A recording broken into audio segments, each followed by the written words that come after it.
কখনো ভোরে হিমালয়ের পাদদেশে দাঁড়িয়ে শুনেছ সেই অদ্ভুত ওম ধ্বনি, যেন আকাশ আর পাহাড়ের মাঝখান থেকে ভেসে আসে এক অনন্ত শব্দ, গভীর, গম্ভীর, অথচ শান্ত। অনেকে বলেন এটা প্রকৃতির আওয়াজ নয়, কোনো অদৃশ্য শক্তির প্রকাশ।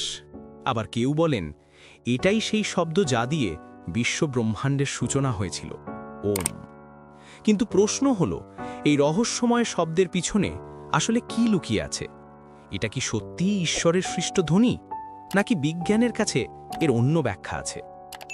এই গল্প শুরু হয় হিমালয়ের একটা অজানা কোণ থেকে, যেখানে বহু সাধু আর তপস্বী বলেন তারা ধ্যানের সময় এই শব্দ শুনেছেন। বলেছেন এটা এমন এক কম্পন যা শরীর নয়, আত্মাকেও নাড়িয়ে দেয়। স্থানীয় মানুষের বিশ্বাস, ওম শব্দটি হিমালয়ের বুকে থাকা একটা অদ্ভুত শক্তিক্ষেত্র থেকে বেরোয়। শীতল হাওয়া, তুষার আর পাহাড়ের মধ্যে যেন কিছু একটা জীবন্ত আছে, যা মাঝে মাঝে তার অস্তিত্ব জানান দেয় এই গভীর গুঞ্জনে। অনেকে দাবি করেছেন তারা রেকর্ডারে সেই শব্দ ধরতে পেরেছেন, যেখানে কোনো বাতাস নেই, তবু মাইক্রোফোনে আসে সেই ওম গুঞ্জন। কেউ বলেন এটা ঈশ্বরের উপস্থিতির প্রমাণ, আবার কেউ বলেন এটা হিমালয়ের প্রাচীন দেবত্বের নিদর্শন। কিন্তু বিজ্ঞান বলছে অন্য কথা। বিজ্ঞানীদের মতে এই রহস্যময় ওম শব্দের পেছনে আছে প্রকৃতির অসাধারণ এক সাউন্ড ফেনোমেনা।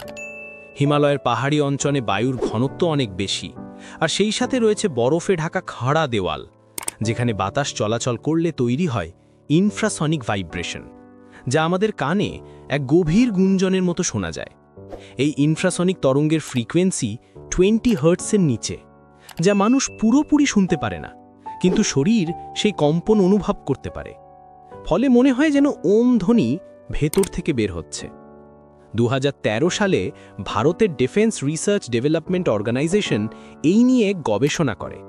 তারা জানায় লাদাখ এবং হিমালয়ের কিছু এলাকায় এমন শব্দ রেকর্ড করা গেছে যা বাতাস, বরফের ধস আর পাহাড়ের প্রতিধ্বনির মিলিত ফল।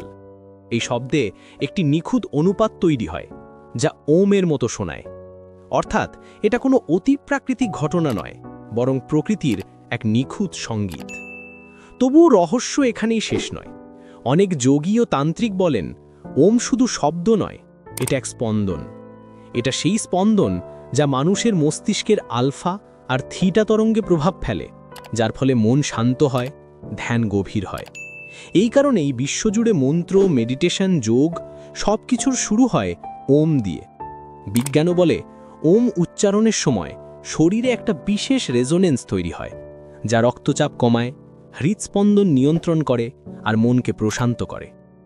তাহলে কি আমরা বলতে পারি হিমালয়ের ওম আসলে শুধু বাতাসের শব্দ, নাকি প্রকৃতি নিজেই আমাদের মনে করিয়ে দেয় সেই সৃষ্টির আদির ধ্বনি? হয়তো সত্যিটা মাঝখানে। প্রকৃতির ধ্বনি, মানুষের বিশ্বাস আর বিজ্ঞানের ব্যাখ্যা সব মিলে তৈরি করেছে এই মহারহস্য।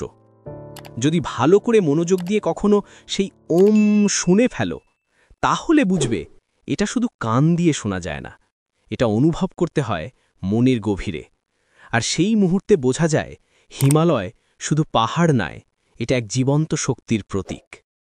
তুমি কি বিশ্বাস করো এই শব্দটা কেবলই বাতাসের প্রতিধ্বনি, নাকি সত্যিই তার পেছনে আছে কোনো অদৃশ্য শক্তি? কমেন্টে জানাও তোমার মতামত। এই ভিডিও ভালো লাগলে লাইক, শেয়ার এবং সাবস্ক্রাইব বা ফলো করতে ভুলবেন না আরও রহস্যময় ভিডিও দেখার জন্য। দেখা হচ্ছে অতীতের জানালা ইউটিউব চ্যানেলের পরের এক এক্সাইটিং এপিসোডে। ততক্ষণের জন্য নিজে ভালো থাকবেন, অন্যকে ভালো রাখবেন। নমস্কার।